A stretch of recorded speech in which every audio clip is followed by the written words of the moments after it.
I was already challenged to the Healthcare Social Media Talent Show, and I don't do any of that, at least not yet, but I do hear the challenge of Chris Boyer over there, and we'll see what we can do. Maybe tomorrow we'll do something. We're bringing the band back together. All right, so my name is Mike Sevilla, and I am a family doctor, and I'm here to tell you how to get all your physicians and providers on social media. No, not really. Been waiting for this session all day. I'm just going to share some of my story and some of my perspective, and you can see I'm out there on Twitter, and so you can tweet out the talk here, and encourage you to check out my website there, FamilyMedicineRocks.com. I'll be talking about that in a little bit. So very excited about that.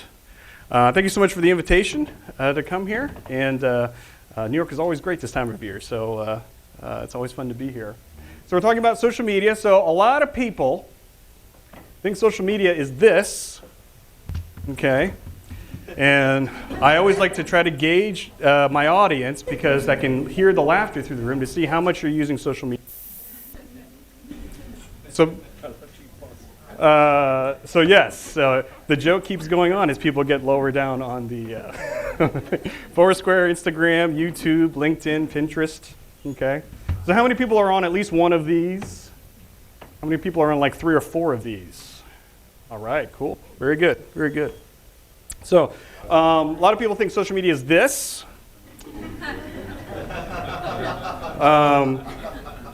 Me trying to find a power cord at a social media conference. Okay. Hey, I bought 6 of them. Yeah, I appreciate that. That's on my Facebook page. It's been up 2 hours. Already 8 likes of my people that are following that. So that is kind of the power of social media. People are paying attention out there. Okay. Are we getting some good feedback on that? So how I want to start my story. This is my story on social media and how I think I got to be here, to ask to be here. My social media story begins here, and that's me and my brother right there, okay? And already, at this age, I was already thinking about tweeting.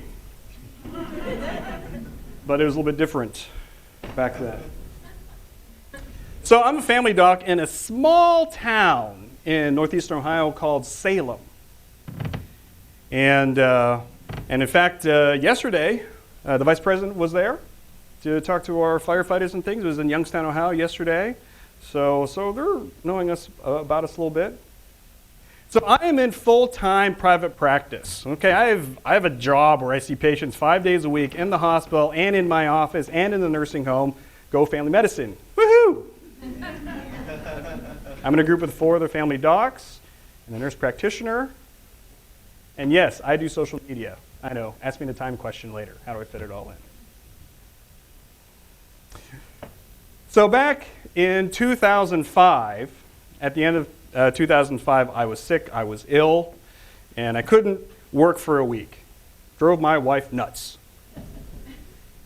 And I said, what is this thing that is called blogs? I was always geeky growing up, I always like all the tech type of stuff. All my friends like, what's the latest tech thing that you got there, Mike? So I was laid up for a week, and I was fascinated by blogs going all the way back to the 2004 presidential election cycle, when there was a lot of press back then about that. So when I was sick for a week, I said, is there blogs out there on medicine? Is there blogs out there written by doctors? And there was. And I'm like, this is really interesting. And back then, back in the dark ages, which is 2006, what physicians were doing back then, they were blogging anonymously without using their name. That was the thing to do. And why were they doing that? They were doing that to tell their story, whatever it was. I was fascinated by a blogger I started reading called Fat Doctor, whom I've come to meet in the past few years. She was a family doc like me, so I definitely related to her story. One of the stories that really got me was she was in her 30s and had a stroke. and she talked about it. Fascinating reading. There were some other doctors out there talking about patients, talking about all of these other things. And what you've heard today, what you'll hear all the time is social media. It's about telling stories, and that's how I got hooked into that. And it took me about 6 months. I'm like, could I do that? Why would I want to write anything? Why would anybody want to read anything that I would write? This doctor in a small town in rural America. I said, oh, why not? So I went into Google, I went into Blogger, and I'm like, well, I need a really cool name. I need something that's really buzzy, can really really interesting. So that's how the Dr. Anonymous blog was born. Why? Because it wasn't taken. This is my first post, June 2006. Does this thing work? 4 lines. That's how you start blogging. So what did I start writing about? What was my point? What did I want to do? What I wanted to do was I wanted to bring the reader into the exam room with me. And yeah, I talked about patients initially. I wanted to let the reader know how difficult it is to take care of patients in this broken healthcare system. What was it like from my point of view to take care of a non-compliant patient? Oh yeah, I vented about it. What was it like to deal with an insurance company, to deal with attorneys? That's what I was doing, and that's what a lot of other anonymous physician bloggers were doing back then. And I was amazed people started reading it. People started leaving me comments. I remember when I got my first international comment, this radiologist in India. He said, I like what you're writing. I'm like, really? Why? Because we have not the same, but similar stories here about patients. So I kept writing, I was really enjoying it, and I got addicted to it. I mean, I was writing 3 posts a day. My work was like, do you ever work? I mean, they say that now, but back then, because it was really good, because it wasn't just the writing part. It's the interaction. That's what social media is about. Because I don't have that much right now. This was, pre-Twitter, pre-Facebook. Where the conversation happened was in the blog comments. People remember when, back in the day, I know now the big sites have hundreds of comments, but back here, 20 comments for me was huge. It was the back and forth. It was getting people engaged in a lot of different points of view. So it started getting more popular, and then I was picked up by a national website. And they said, one of the 10 bloggers to read about. And I saw my anonymous name out there. Like, whoa. That's when things started to change. Things started to change because when you start doing this type of stuff, it's really cool when people like what you write. But when people don't like what you write, they come after you. And I didn't know what to do. I never had to deal with that before. I said, how can you be anonymous? How can you talk about patients? That's wrong. Oh, and by the way, we're an IT person, and this is your IP address. We know exactly where you're sitting right now. You're not anonymous, so stop pretending. And I almost quit. I did. I was scared. Because my practice didn't know I was blogging. My city didn't know I was blogging. My hospital didn't know I was blogging. My patients didn't know I was talking about them. So I almost quit. But my readers were like, Mike, because I did share with some of them who my real name was, we want you to continue to write. You will find a way because we enjoy your style. We enjoy how you tell stories, and we know you'll find a way how to do that. And right around that time as well, there was this very famous physician blogger. And what he did was, it was fascinating but yet frightening at the same time. He was blogging during his malpractice trial. Yeah, really good reading. He was talking about the other attorney, he was talking about the plaintiff. It's really good. What happened? The other side found out about his blog. And in this huge Hollywood moment, they said, "Are you Dr. Flea?" Yes, the case was settled the next day. So the lessons are pretty easy. Don't blog during your malpractice trial. And don't ever talk about patients, ever, on social media. There are a lot more examples of it. I don't have enough time to go into all of it, but you know some of the stories out there. And at that point, I switched. I said, I'm not talking about patients anymore. So at that point, I started to talk about what was in the news. I started talking about current events. I tried to bring my point of view as a family physician in a small town in northeastern Ohio, what I thought about this story. And I kept going.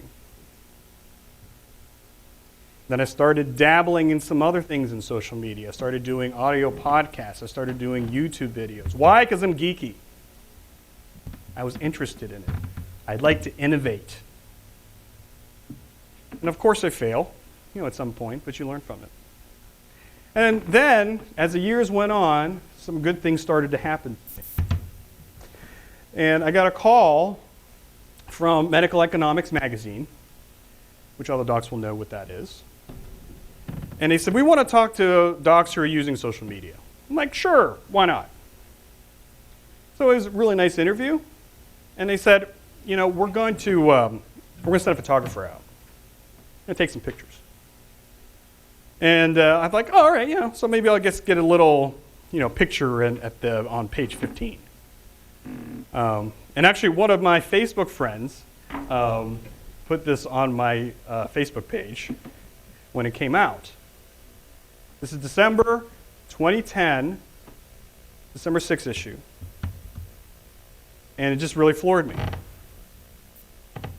And one of the things that I talked about, one of the things they wanted to ask me about is, that is hugely discussed and debated in physician circles.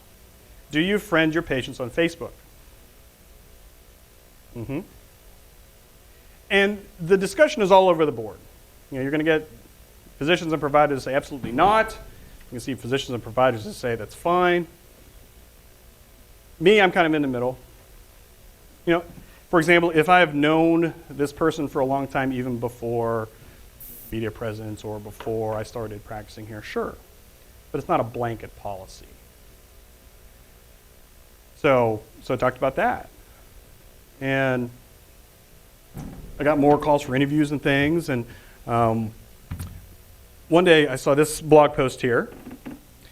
And for anybody who doesn't know anything about physicians and social media, these are the people that you start to read about, follow on Twitter. And I'm there too. But you should be number one. I'm doing number two, yeah. Yeah, the other reason is because Howard's number one, and I do anything he says.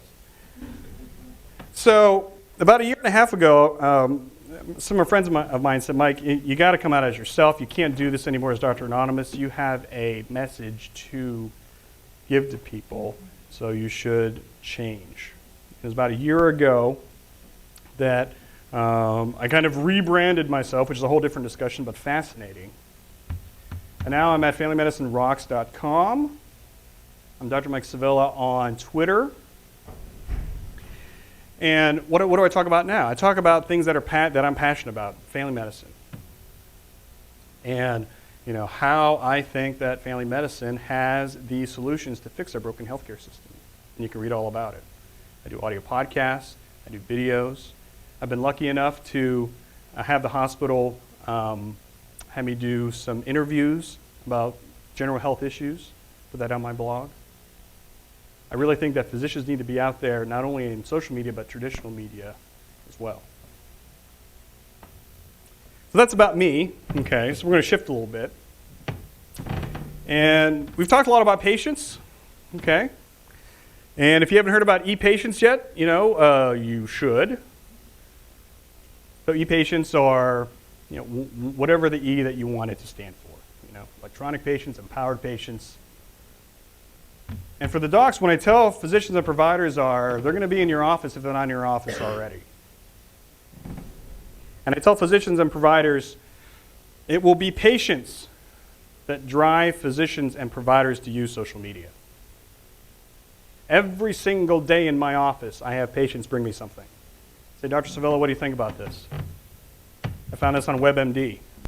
I found this on this site. Is this a good site? Is this a bad site? I said, well, maybe it could be a biased site. What does biased mean? We talk about that. Social media is a way to engage dialogue with your patients. And I have a lot of physicians say, I don't want to do that. Well, e-patients are here.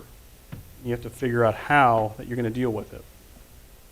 I have a couple videos I'm going to show here illustrating some e-patients. Okay, this first one is my good friend Carrie Sparling, and for those of you in the diabetes community, you know her as 6untilme.com. At age 6, she was diagnosed with diabetes. That's the name of her site.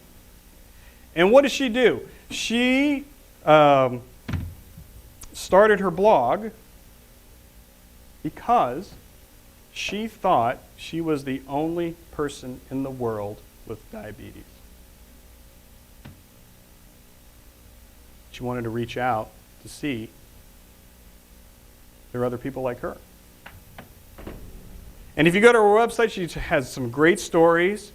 And one of the most amusing things that I've read about her is answer this question. How do you hide an insulin pump in a wedding dress? If you're a physician or provider, could you answer that? No, I know I couldn't answer that. Did you put that up? Boom. All this feedback out there. Patient support workers have been out there forever, okay, but now they're on the internet, and they're worldwide. And I'll play her video here. This is a funny video that she has here.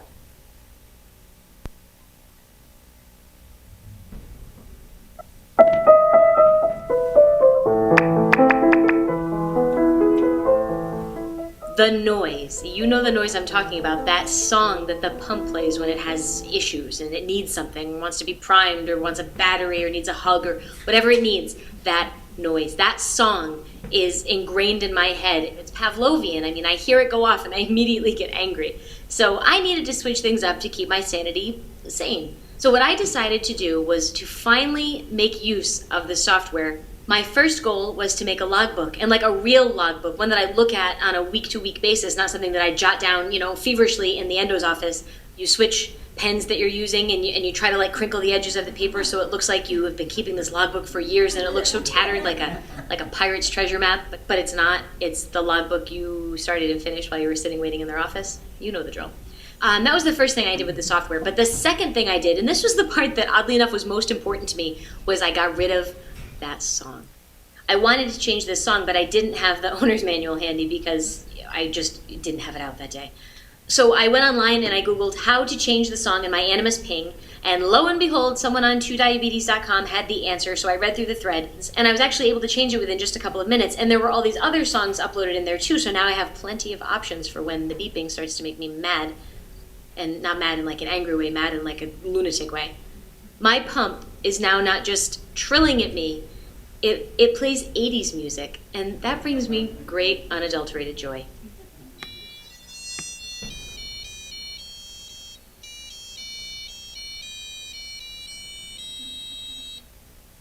I love my new song. It's reignited my diabetes techno joy. So now I can change this song whenever I feel like it, which is important because when this thing beeps at you, you need to listen and you need to take into account what it's asking you to do. This thing is with me all the time, so it may as well be customized. It may as well be something that makes me happy. And it's up to me to take the steps to make it mine, So now my biggest concern is making sure that the ringtone on my phone and the spazzy noise on my pump are not one and the same, because otherwise it could get confusing on one end of answering my pump if it calls, Hi, how can I help you? Oh, sure, you're looking to speak with my pancreas? Yeah, I'm pretty sure it's not busy. Hang on. I'm glad there are ways to actually make this feel like it's mine and it's unique and it's special to me, because it should feel special to me. It's attached to me all day long. Pumpy. or whatever you decide to call it. So Fur-Elise is now forever banished from my home, or at least my pump, until I change it back. But at least I have the option, which is nice.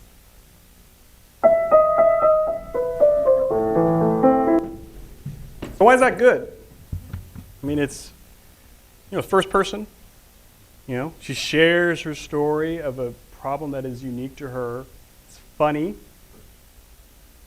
And you as a viewer, whether you're a patient or a physician or a provider or whatever, you can be able to connect with that.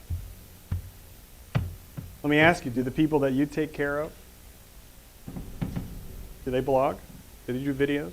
Do you ask them? I want to think about it. This is a little bit longer video, but I think it gets to the point. This is a medical student. And some of the most interesting stories in healthcare are when providers and physicians become patients.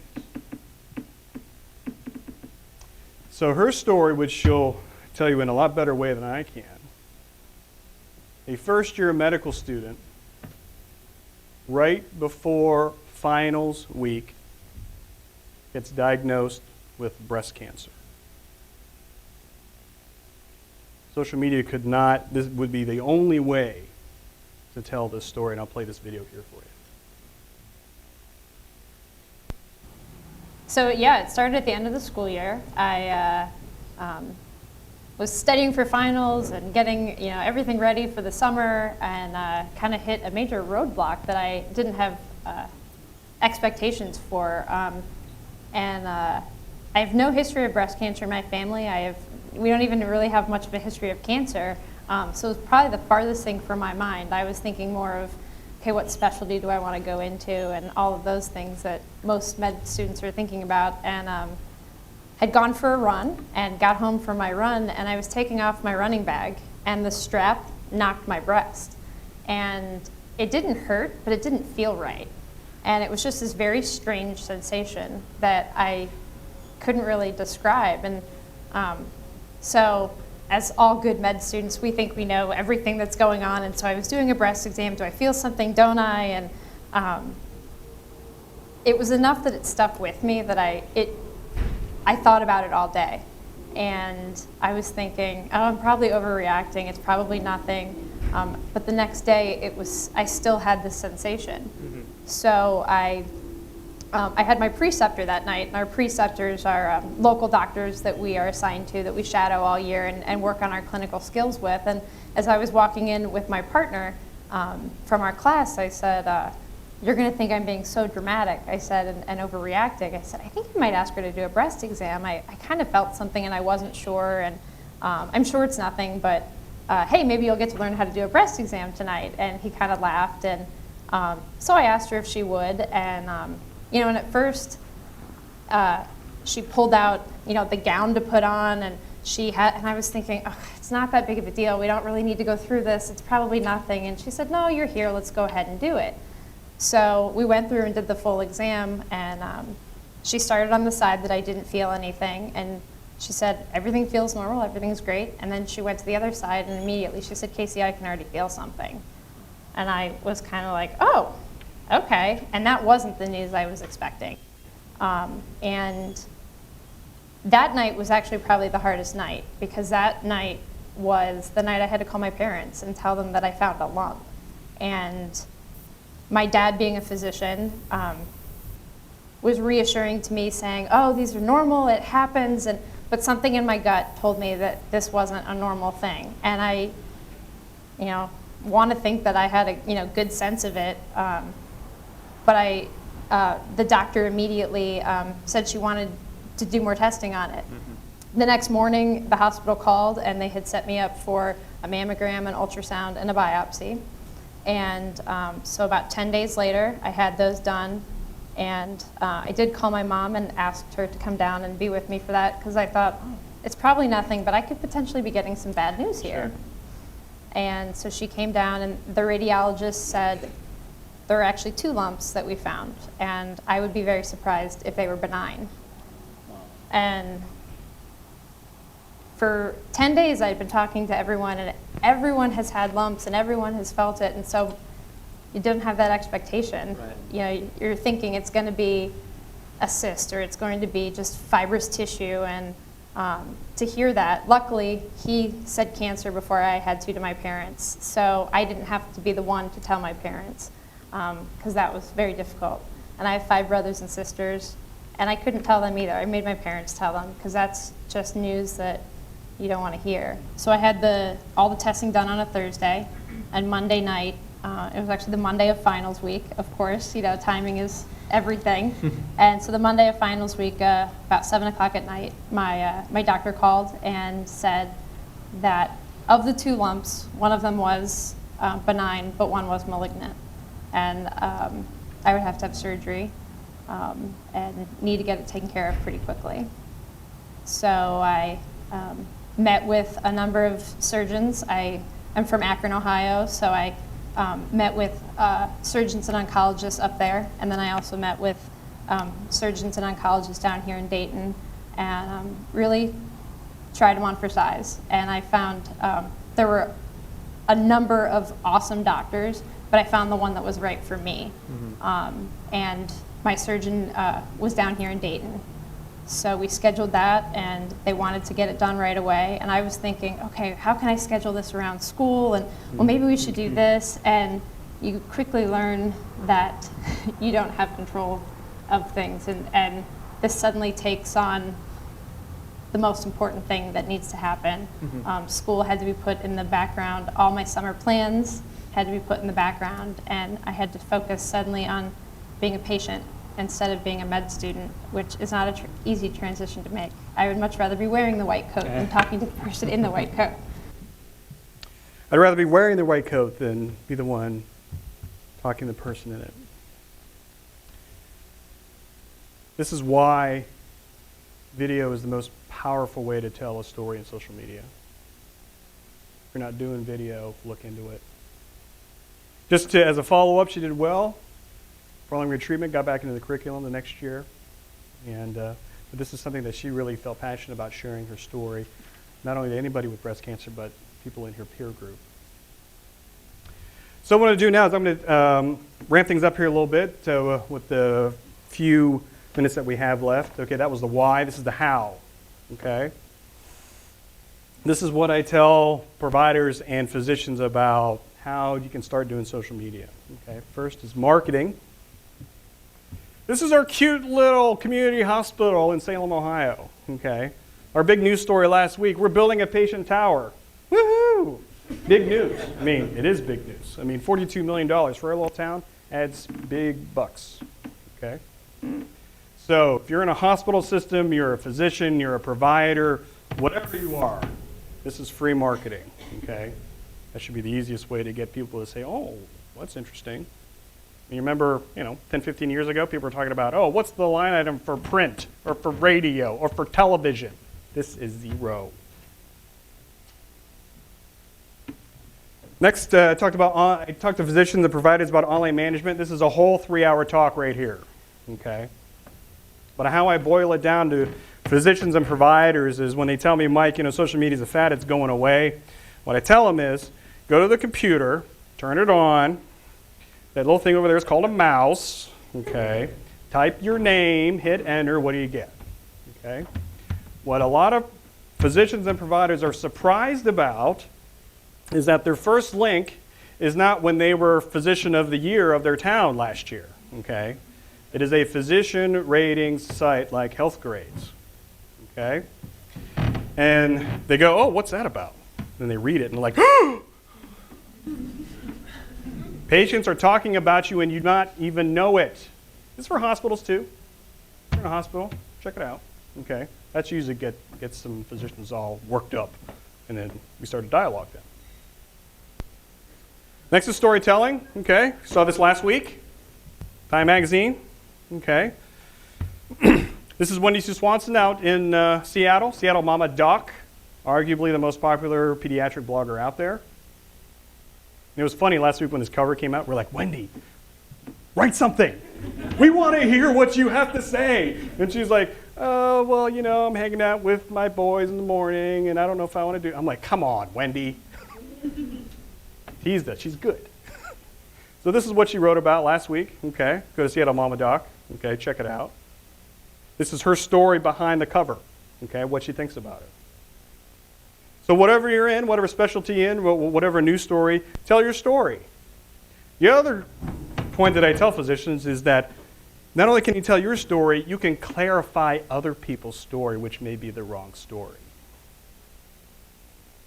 I tell my family physician colleagues all the time, you know, we have let other people tell the story of family medicine for too long and it's the wrong story. And we family docs have to try to clarify that. So tell your story, whatever it is, whatever you're passionate about. Because what you've seen today, and what you've seen anybody who gives a really good presentation, is that whatever they're passionate about is a really good presentation. It's a really good essay. So find out what you're passionate about and write about it. Okay? It could be about gardening. It could be about whatever.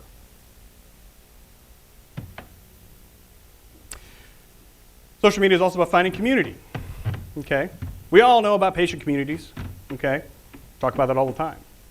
But providers also have communities. Physicians also have communities. You have to find out where they are. The one I'm a part of is called Family Medicine Revolution. Woohoo! And what do? We collaborate across the country. We find the passionate people out there and say, hey, you know, what is really cool in your community that we could talk about? How can I share this story with people in my community? With people like at the State House or in Washington or policymakers? How family medicine has some of the solutions to handle a broken healthcare system. That's how you find community. There's one out there for you. You have to find out what it is. And finally, you know, maybe able to see it on the widescreens here. Social media is really cool at patient education.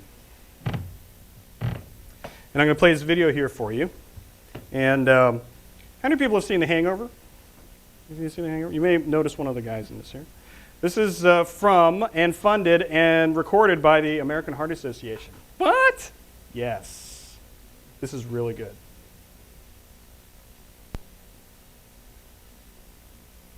He's not Ready? shy. All right. Come on, Goldie. Sounds like. Slingshot. Blind bird. Blind bird. It's definitely a romantic Wait, comedy. what is my win? No, you drink your Shirt man. The heart attack sequel. Going down.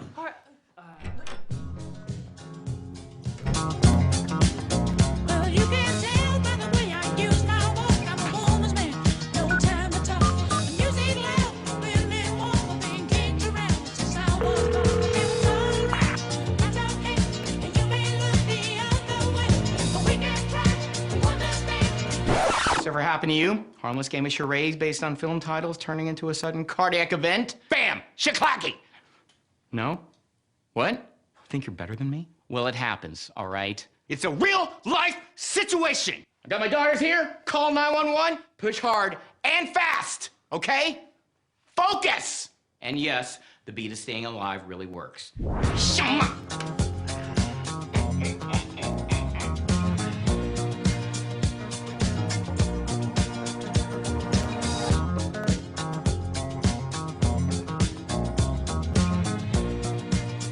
Disco can save lives. Yes, disco, huh? Check it out.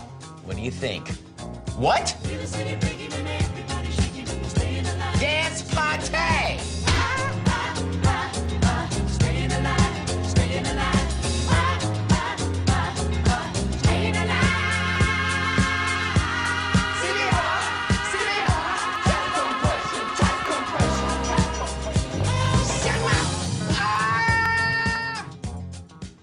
200,000 views for CPR.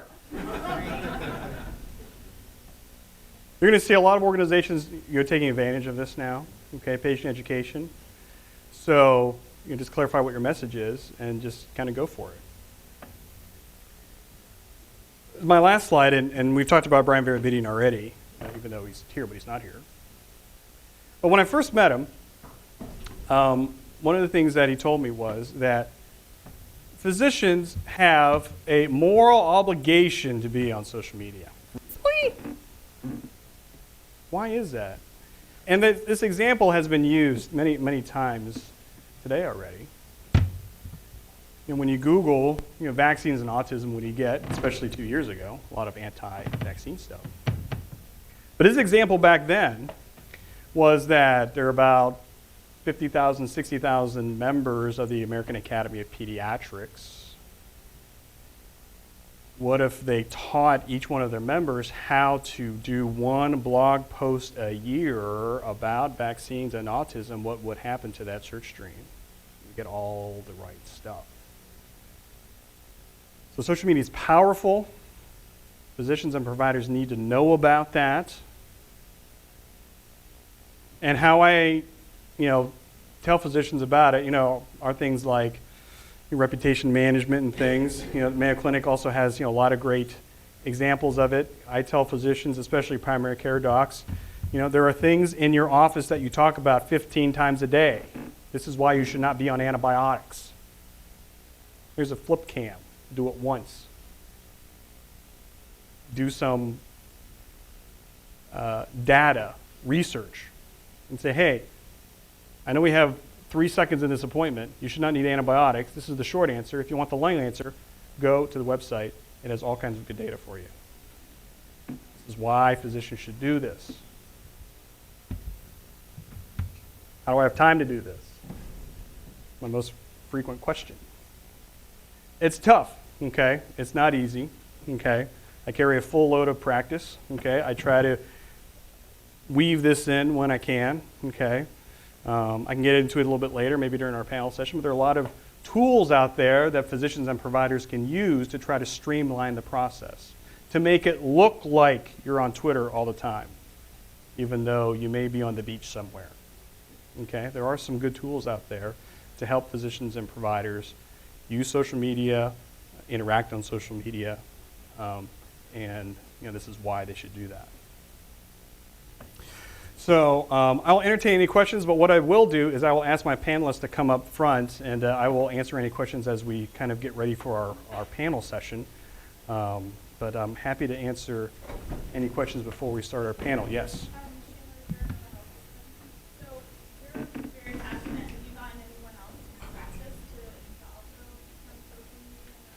Yeah, the question is, are other people in my practice, do they do social media? No.